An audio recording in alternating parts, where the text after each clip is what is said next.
Hello, guys. Sorry for the mishap there. I don't know what was going on. For some reason, YouTube kept telling me that this broadcast didn't exist, so I had to go in and create a new broadcast. It was really weird. I don't know. YouTube's been acting a little weird lately, to be honest with you. But I don't want to keep you guys waiting. I want to go ahead and get into the story. So I hope everyone had a great Turkey Day yesterday. I call it Turkey Day. I don't call it Thanksgiving, really.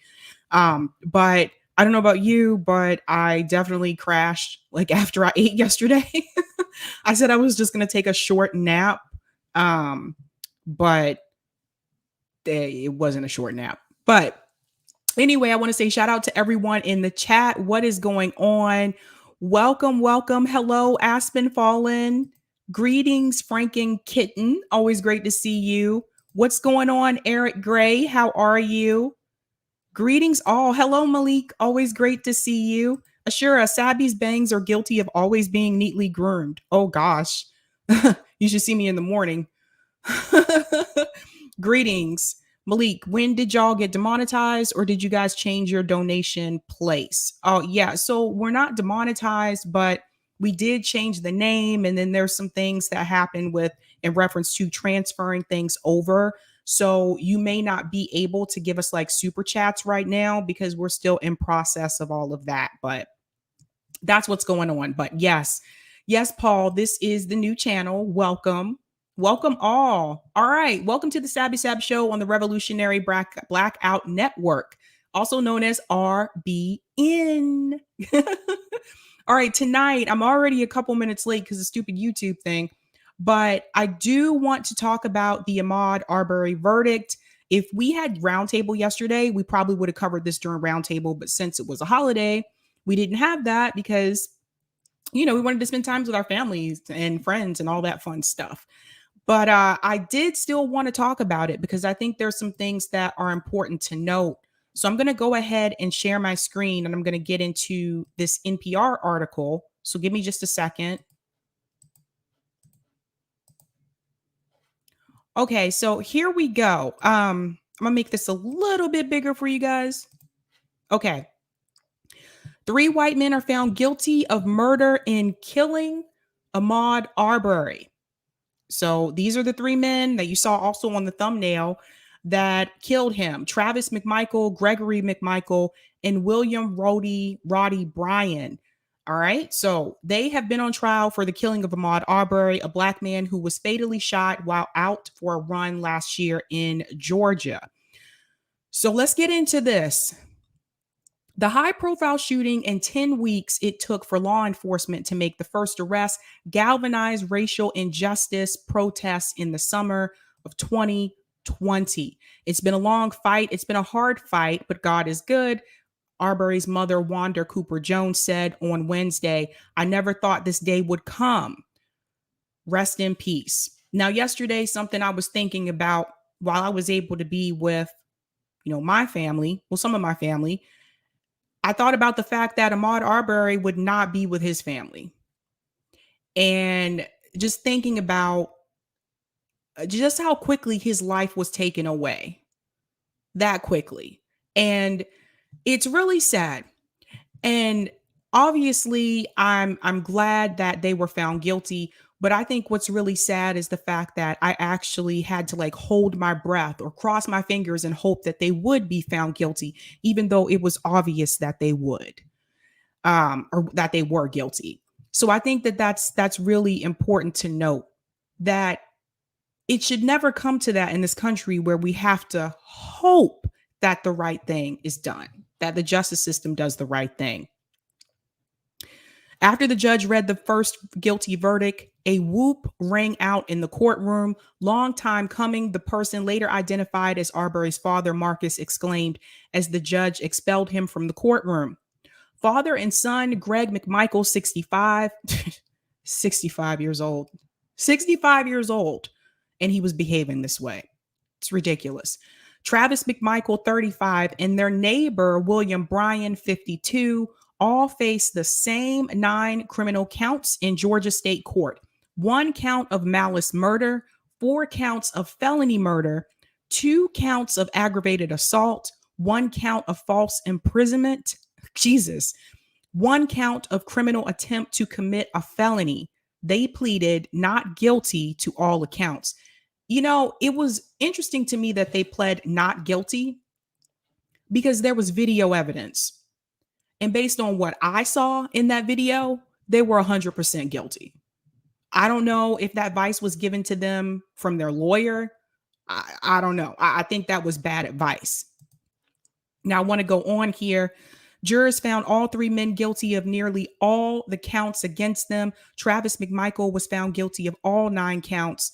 Gregory McMichael was found not guilty of 1 count of malice murder, and Brian was found not guilty on 1 count of malice murder as well. 1 count of felony murder and 1 count of aggravated assault. As the verdicts were read, Travis McMichael appeared largely emotionless and eventually let out a sigh. Interesting. Greg McMichael dropped his head at the first guilty verdict against him. Brian wore a pained frown as his verdicts were read aloud by Superior Court Judge Timothy Walmsley. And I'm going to let you watch the judge read the verdict here.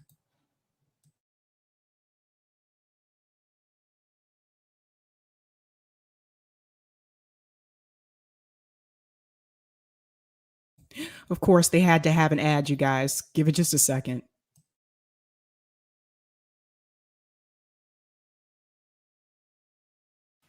All right. I'm going to go ahead and address each one of these verdict forms separately. First verdict form I have is the state of Georgia versus Travis McMichael. Mr. McMichael, please stand.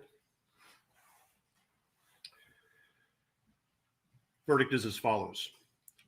In the Superior Court of Glenn County, state of Georgia, the state of Georgia versus Travis McMichael, case number CR 000433. Jury verdict form. Count 1, malice murder.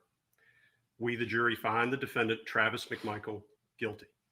I'm going to ask that whoever just made an outburst be removed from the court, please.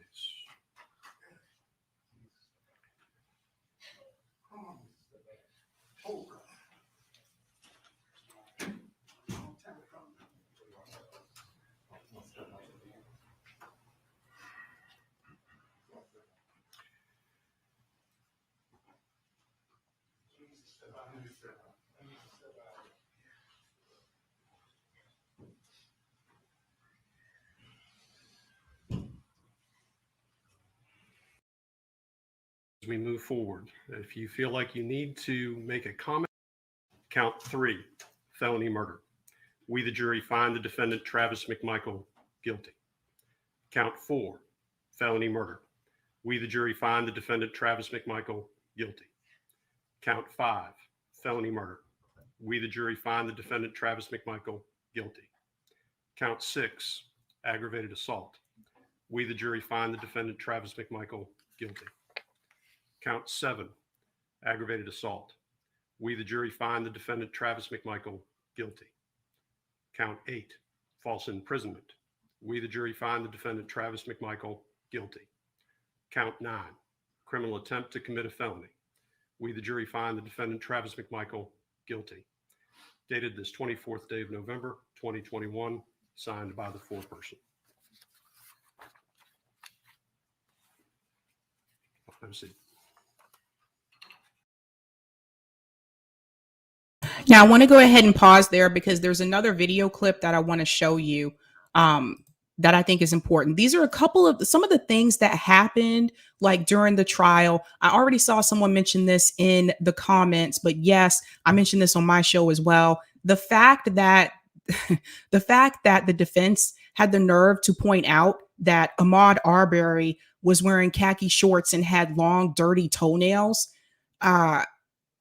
It doesn't make any sense to me. I felt like it was appalling. And I would like to know where they were going with that comment, because what is she trying to say? Because he had long, dirty toenails or whatever, that gave way or that gave them the right to hunt him down and kill him. So that gave them the right to be suspicious of him because of that. there she was trying to smear his character. The man is dead, and there she was trying to point out, I guess, what you would consider flaws about his personal appearance, as if that gave them the right to do what they did. And I thought that that was ridiculous. I don't know how that was allowed to be mentioned in the courtroom. I'm not sure about this, but I always had the impression that the judge reads the closing arguments before the defense and the prosecution actually give those closing arguments. I could be wrong. I do not know. I am not a lawyer. But if in case in the event he did read those arguments and he approved that, that just tells me something weird about the judge. I don't see how that would be. I don't see what that has to do with the case and what that has to do with what happened to Ahmaud Arbery. We should not be judging people based on someone's physical appearance. And this is something that happens often. If you are in a certain neighborhood and you look a certain way, you're dressed a certain way, if you're a certain skin color, people may be suspicious of you. And I don't think that's the message that you should be spreading, especially considering a trial like this, where you had 3 white men who chased this man down and killed him. And they told you in the trial, in the courtroom, they told you that they went after him because they saw a black man running.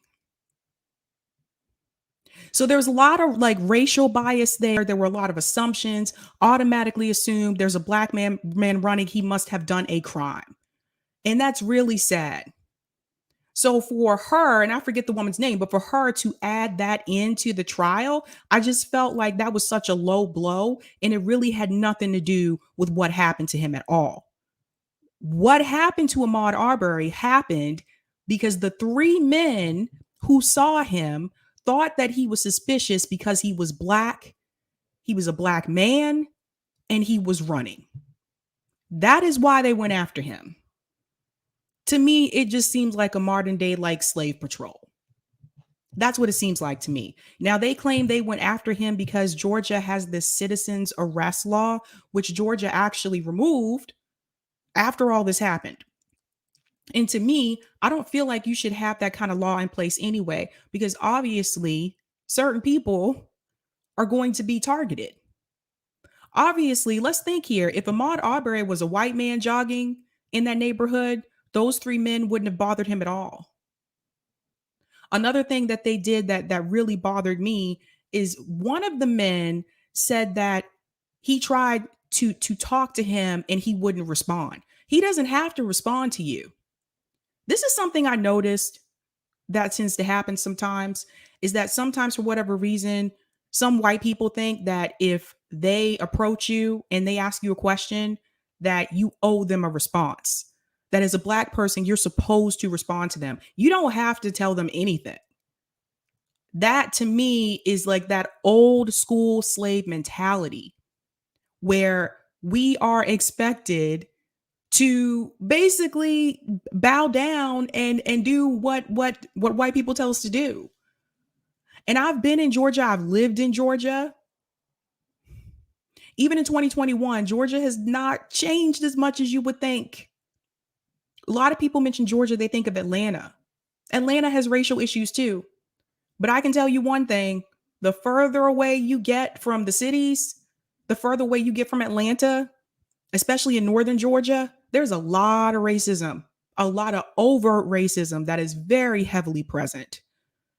So this mentality that they had, that he was supposed to respond to them, that just goes to tell you how they think and what they were thinking about Ahmaud Arbery, that he owed them a response. He did not owe them a response. This crime was 100% racially driven.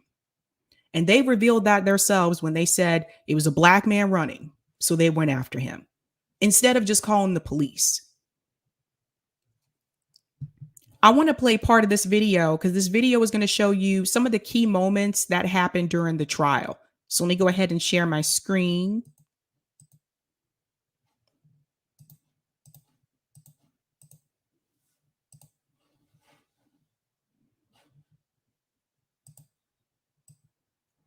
And I'm going to mute my mic. Malice murder. We, the jury, find the defendant. Initially, nobody was charged in his death. The criminal trial began on November 5th, over a year after Arbery's death in February 2020, in a neighborhood of Brunswick, Georgia. Initially, nobody was charged in his death. And then this cell phone video shot by another one of the defendants, William Roddy Bryan, which was given to police, right after the shooting. It is suddenly leaked in May of 2020. All of a sudden, this is a national news story. There's widespread outrage, not just over what happens on that video, but also, why didn't we hear about this before? Why did this not lead to charges? The trial zeroed in on Travis McMichael, who fatally shot Arbery with a shotgun.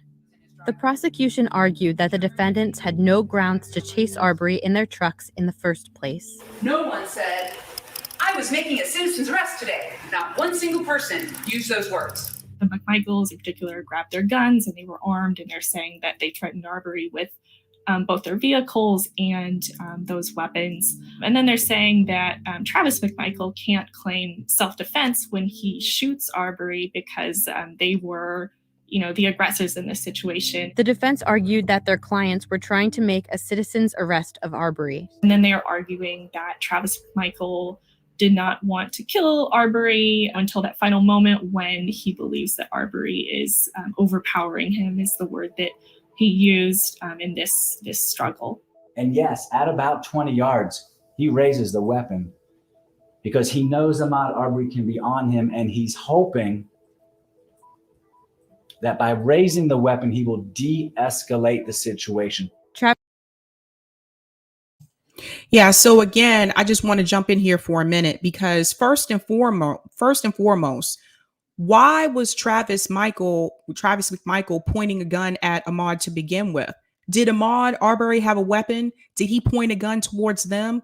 I don't think so. So why did he have a gun raised at him to begin with?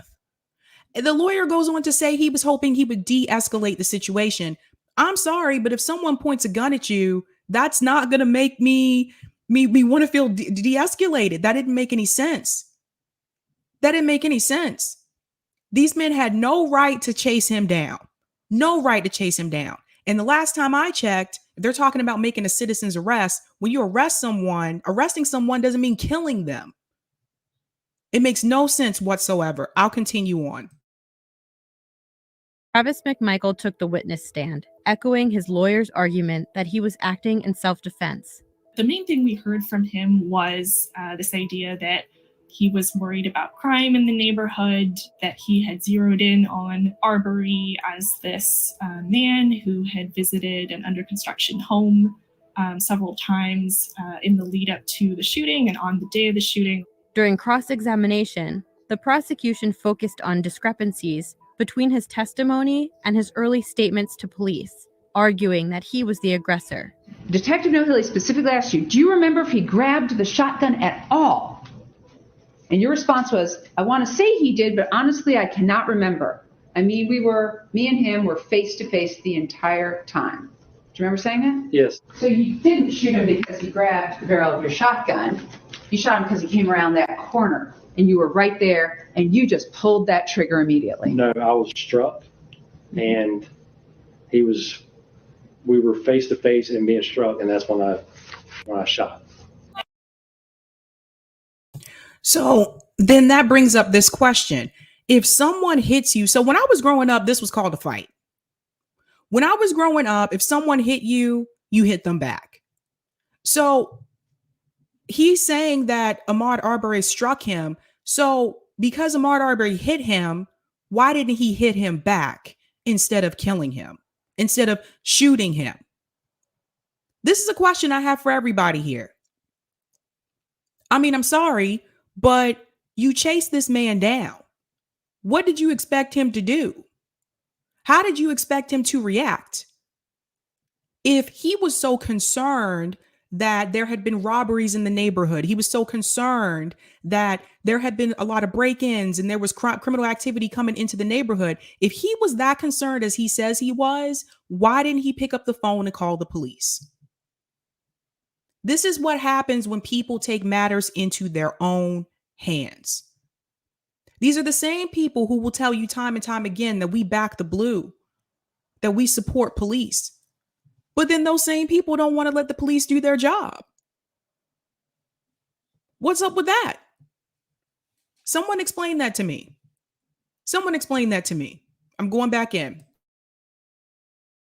It has been really striking to see how race dominates the conversation outside of the courtroom, but inside court, we really haven't heard much direct, allegation of racism motivating the killing. The prosecution has not brought in texts and social media posts that they pointed to in a bond hearing last year as evidence that these defendants are prejudiced against Black people. They did not end up asking Travis McMichael, who shot Arbery, about this allegation that he said the N-word over Arbery's dead body. I did not come in the courtroom to protest, I came to pray. The people who've been demonstrating outside the courthouse definitely see this as a matter of racial justice. And there have been demonstrators who have been there throughout the whole trial because they see this really as a platform to protest racism. And again, see it as part of this broader movement that has involved many other kind of high profile killings of Black Americans. And let the word go forth all over the world that a jury of 11 whites and 1 Black in the Deep South stood up in the courtroom and said that Black lives do matter.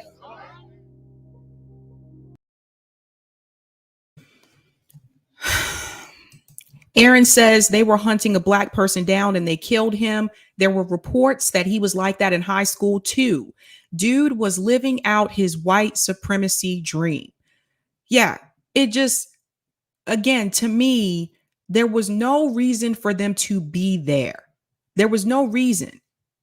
And this is another example where we've seen this in the past with George Zimmerman and Trayvon Martin, where George Zimmerman, in that situation, George Zimmerman actually called the police, and the police 911 told him to stay inside the house. He decided not to listen. He decided to proceed to go outside and harass Trayvon Martin. And we all know how that ended. So there seems to be this mentality that some people have in this country that they can take the law into their own hands. The same people that tell you back the blue. They tend to think, and I want to get into the racial element of this as well, because this is important for people to understand. George Zimmerman went after Trayvon Martin because he saw a Black boy in a hoodie. Trayvon Martin had Skittles. Trayvon Martin had no weapon. These 3 men went after Ahmaud Arbery because they saw a Black man jogging. You have to envision if Trayvon Martin and Ahmaud Arbery, if they were white men, would they have been treated the same? My response is no. No. And there are some people out there saying, well, see, racism is over. We don't have racism here because they found the 3 men that killed Ahmaud Arbery, they found them guilty. So we don't have that here.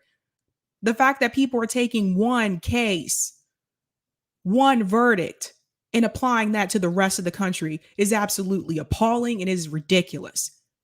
It is an overgeneralization. I'm going to get into a little bit more about that tonight on my show. And I think that is a big mistake to make, because those people are ignoring the fact that there was a reason why they pursued Ahmaud Arbery to begin with.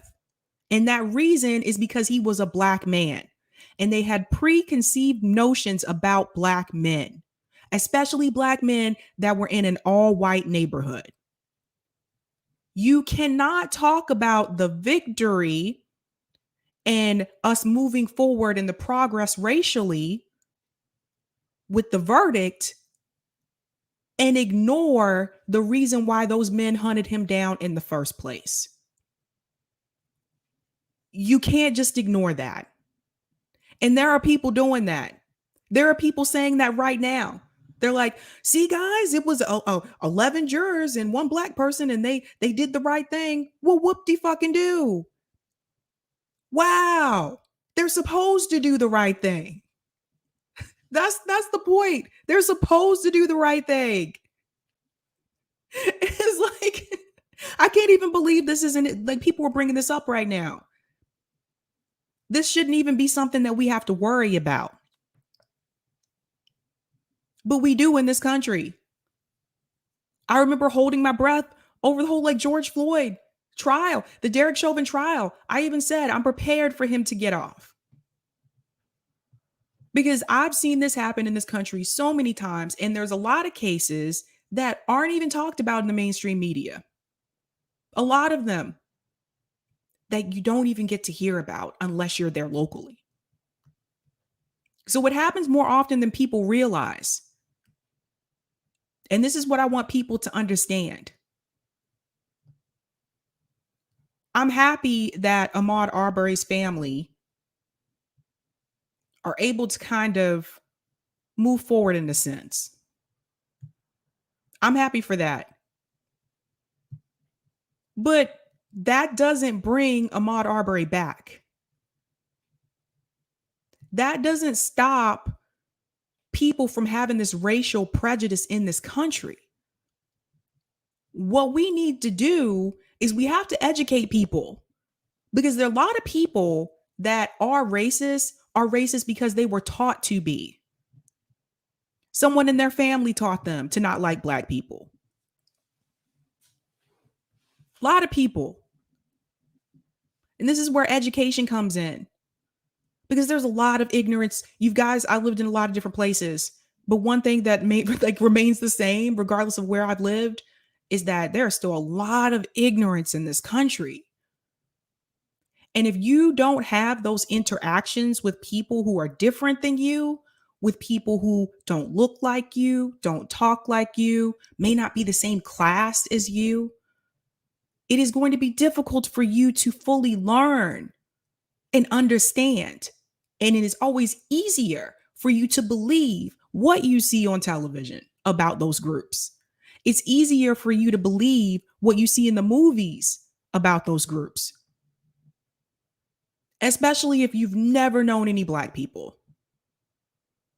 And there are people like that in this country. Now, people can't help where they're born. People can't help where they grow up. But what I want us to understand is the mentality, the mindset that they had, the fact that there was a black man running, he must have done something bad. And even if he did do something bad, it really was not their place to play judge and jury. It wasn't their place.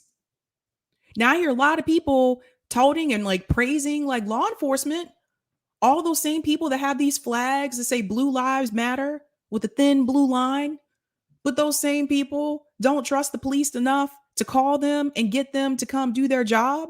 Those same people. I'm gonna go to some of the comments in the chat. Aya said, agreed, Sabby, racism will always exist as long as people have prejudiced behavior. It needs to be unlearned. Absolutely. And I bring up Hollywood because Hollywood is complicit in this as well. Hollywood is notorious for reinforcing stereotypes. You've seen them do this all along. I remember seeing this when I was a kid through Disney movies, through the Disney cartoons. Go back and watch Dumbo. There's a lot of stereotypes in there. The crows, they were making fun of black people. Go back and watch Aladdin and notice the difference between Aladdin and Jafar. Notice how they made Jafar's skin darker because he's supposed to be the bad guy. Disney does it a lot. So a lot of these stereotypes are reinforced by Hollywood. And that puts responsibility on the writers. They're responsible. The actors who choose to play these roles that are stereotypical roles, they're also responsible too. And even when it comes to the Academy, even when it comes to the Oscars, one of the things I always noticed is it seems like Black actors and Black actresses don't get an Oscar unless they're playing some type of corrupt role or some type of role that sets them back. For example, Denzel Washington got one for Training Day. Had to be a bad cop. It's like you have to be a criminal or you have to be a slave. Out of all the movies that Denzel Washington did, are you kidding me?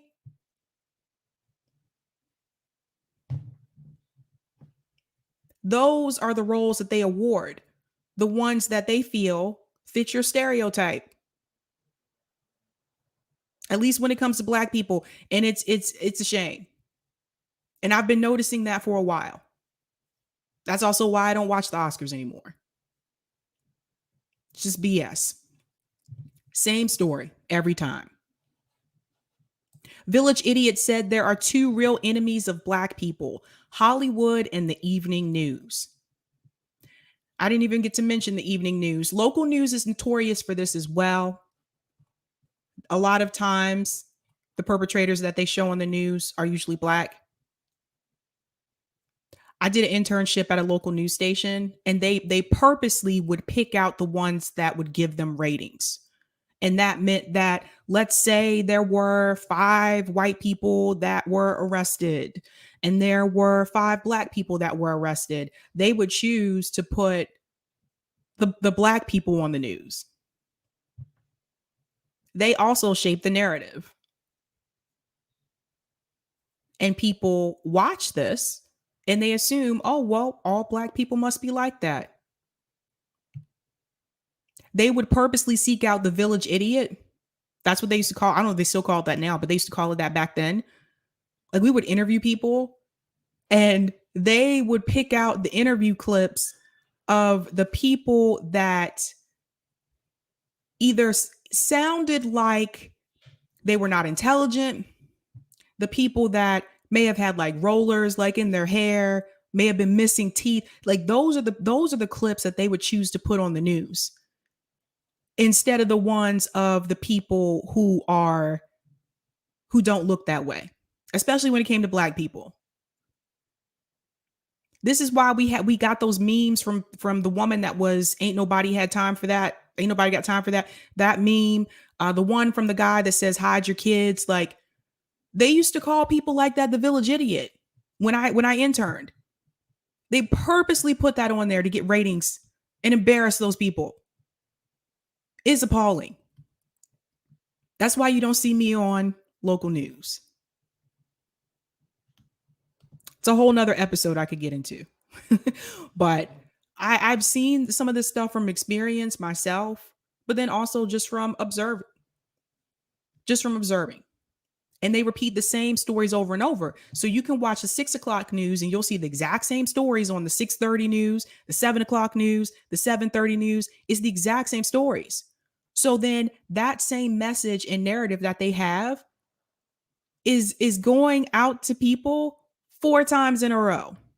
So if you miss the 6 o'clock one, you'll see the one at 6:30. Going to some of the comments in the chat. Robert said, Hollywood has been awful for a long, long time. Don't watch it. Get out of Hollywood. Yes. Yeah, I can see that. I agree. Rose McGowan has told people that as well, to get out of Hollywood while you can. Derek said, every day on the evening news, they feed you fear for free. You so numb, you watch the cops choke out a man like me until my voice goes from a shriek to a whisper. I can't breathe. That's from Killer Mike. Eric Thomas said that fear sells. It does. It's true. Could you imagine what the news would be like if they only reported good news. So when I lived in Germany, what was really interesting to me is that the news in Germany was not bad news. It was actually to the point where it was like kind of predictable. Like you turn on the news and they're talking about the Deutschmark and they're talking about, well, actually, this is during the time when they were building Euro Disney. So that was kind of like a big thing. But they would talk about those things.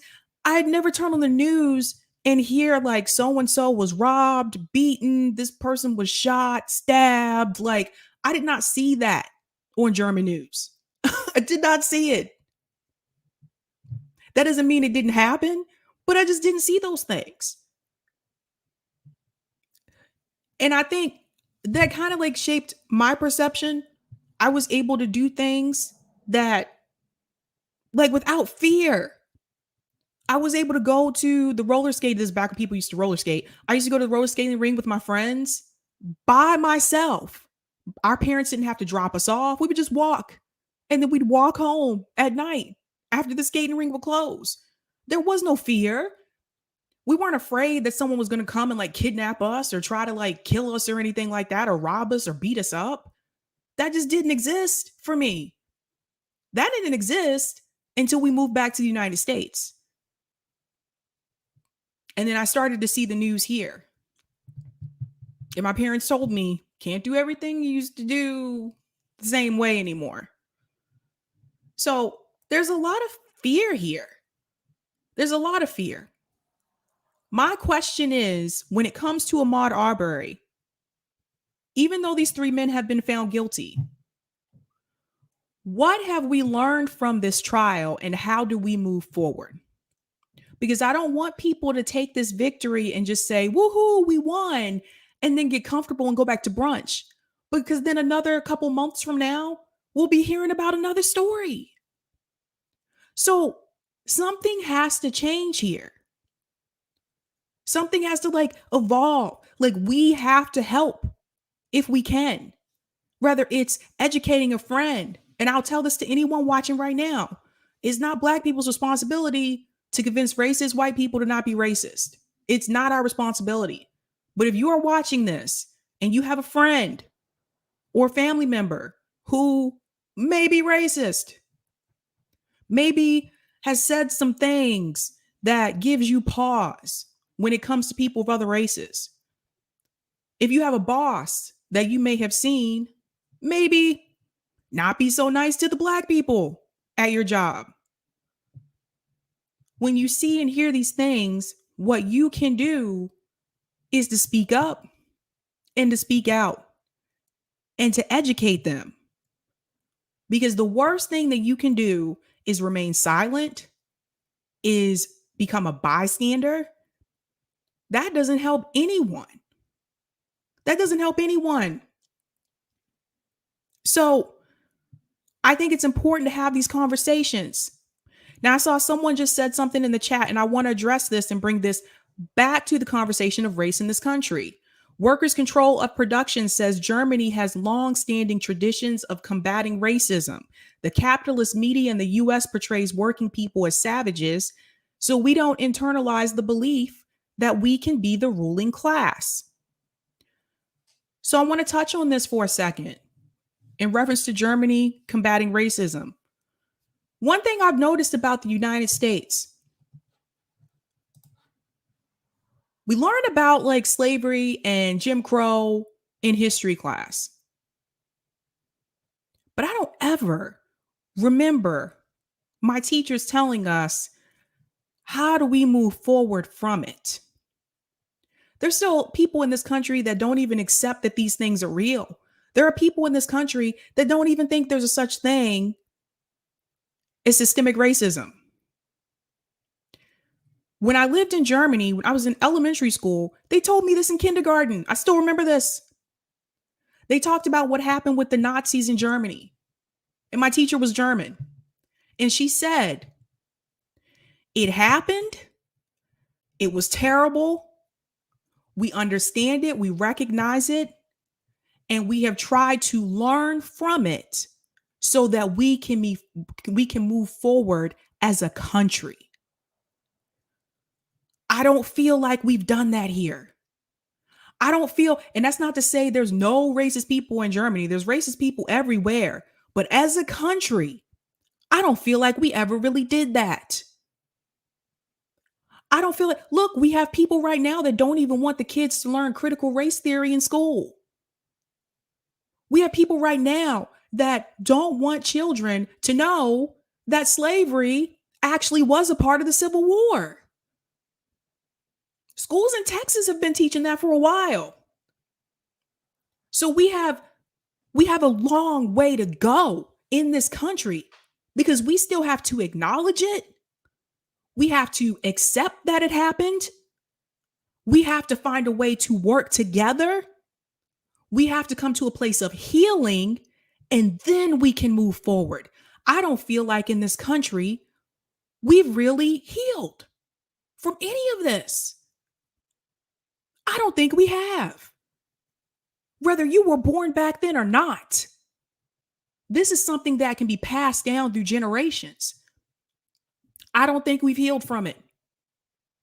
I don't think we've healed from it because if we've healed from it and if we've accepted it and moved forward and we've changed our way of thinking, why do we still have Black men being targeted more by the police?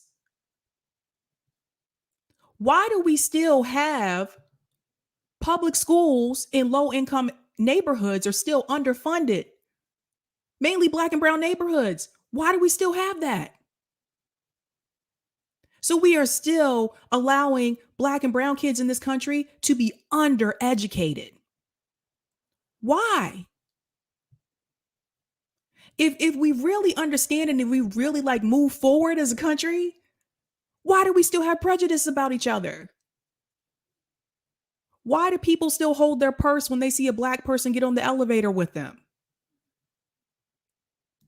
Why do people get up from their table at the restaurant when a Black family that sits down next to them? Oh, yes, I've seen that happen a couple of times, right here in Boston, actually. We haven't really moved forward. We never healed. Black people never even got what was promised to them by General Sherman. Black people never got the 40 acres and a mule. So when it comes to economics, we were never going to be on the same level. In order for us to be on the same level, we were going to have to work twice as hard because we were already behind. So when people make these comments that, oh, it's not a racist country. Oh, yeah, there's not a lot of racist people here. Bullshit.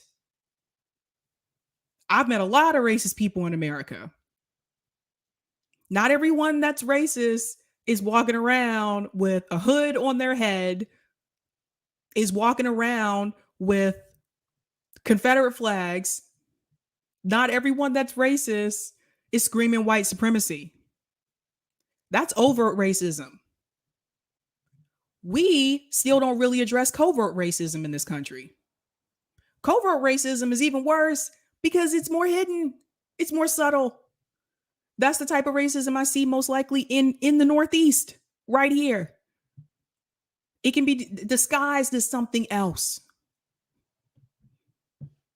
It's little things like ignoring Black people, which happens quite often. So we haven't really moved forward as a country. We haven't. This is why you have all this paranoia. You got the Republican Party trying to scare people and fearmonger people about critical race theory. You got the Democratic Party. They're still trying to fund the police state more. Both of them, actually. Neither one of them really trying to let the people come together and heal. This is why they constantly keep us divided. They don't want us to talk to people on the right, and they don't want people on the right to talk to us. God forbid that happen and we find out we actually agree on some things and come together. They don't want that. No. That's bad for money. That's bad. That's bad for money. That's bad for their donors. And as long as we are divided by that, I don't see how we can move forward in this country. I really don't. Because whether you're Democrat, Republican, black, white, gay, straight, at the end of the day, all of it leads back to capitalism. All of it. And that is what they don't want us to see. They don't want us to see that capitalism is the root of the problem. Even when you want to talk about the criminal justice system, that goes back to capitalism too. Why do you think people like Joe Biden continues to fund the police state? It's all about money. It's all about money. And it's the people at the top are the ones who are winning, and the rest of us will continue to lose. As long as we keep playing that game, we will continue to lose. Look, I know it's working. You know why? Because when we tried to bring people together for a general strike summit, the number of trolls that just came in, boom, boom, boom. Some of these people are paid trolls. Did you know that there are DM groups on Twitter where people actually plot how to attack people? Did you guys know this? There are DM groups on Twitter where people will actually get together and plot how to attack people on the left. I'm not joking. And the only reason I know is because every now and then there's somebody in that group who's pretending to be something that they're not, and they take screenshots and it gets back to the rest of us.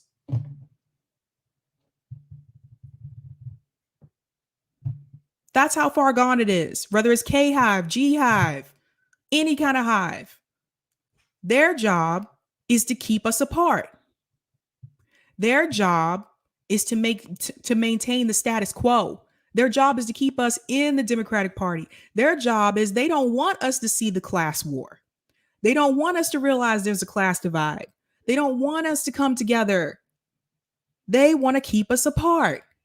They are in place and they are put there so that we will not really have progress. And we'll do this every 4 years, every presidential election, and we'll continue to do this back and forth. Why do you think you had people who were blue checks coming after us, attacking us? I'm seeing David Dole. David Dole did a video apparently a couple days ago complaining about things that we didn't do during the General Strike Summit. But at the beginning of the video, he said he didn't even watch it. Do you see how are you going to criticize something that you didn't even see? These people are paid to keep you in the Democratic Party. I'm hearing people mention things about, oh, well, they should have gotten together. They should have talked to union people. They should have talked to organizers. We did. That's how I know you didn't even watch it. You see what I'm saying? So this is why I tell people, don't pay attention to it. They're trolls. They say they want progress in this country. They don't really want progress. People who really want progress are going to fight. People who really want progress are not going to adhere to the status quo because they know it is not working and it hasn't been working. And if you think about someone like Ahmaud Arbery, I want progress with the criminal justice system in this country. But I've been saying that for years. And every time we try to take steps to improve that system, someone at the top shuts it down. Every time. And some of those people who have done that have been people who say they're on the left. The same people that told you defunding the police is a bad idea because it's not popular. Civil rights movement wasn't popular. The women's rights movement wasn't popular. Thank God they weren't alive back then because, hey. So it's either that they really don't want progress like they say, or they do, but they're paid to say the opposite because their job is to keep us divided and their job is to keep you in the Democratic Party. Now, I know I've kind of gone off on a tangent here, but what I'm trying to do is show you how it's all connected. All of it. So if you really want justice in the criminal justice system, you're going to have to tear it down and rebuild it. Because we've had so many reforms and the reforms don't even work. Body cams were a part of reform. A lot of people forget that. And even that's not working because police officers are choosing to turn them off. So what do you do about that? You see what I mean? These reforms don't really work. So after doing the same thing every year for years, and you're still getting the same results, that's just insanity. Ahmaud Arbery was not the first, and Ahmaud Arbery won't be the last. And I hate to be the one to tell you this, but most of us as Black people, we know. What do we do with the next one? Do we hear more thoughts and prayers? Thoughts and prayers for the family, thoughts and prayers. Do we listen to another long, tedious speech from the President of the United States about how we're better than this? Are we? Because, I think about that sometimes when they say this is not who we are. You ever notice you hear that a lot? When something bad happens in a town, community, city, state, this country. This is not who we are. Are you sure about that? Maybe this is who we are. Maybe that's a part of the problem.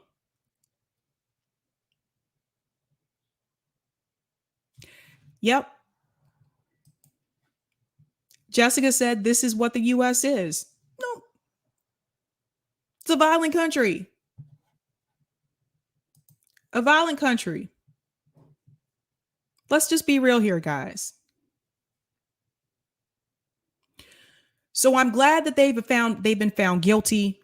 But again, we need to find a way to move forward and to come together, and not through another long speech from Joe Biden or anyone else in office. Those speeches don't get us anywhere. I'm sorry.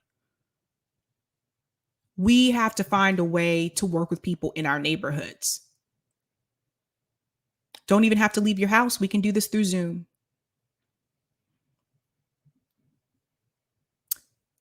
That is my message tonight.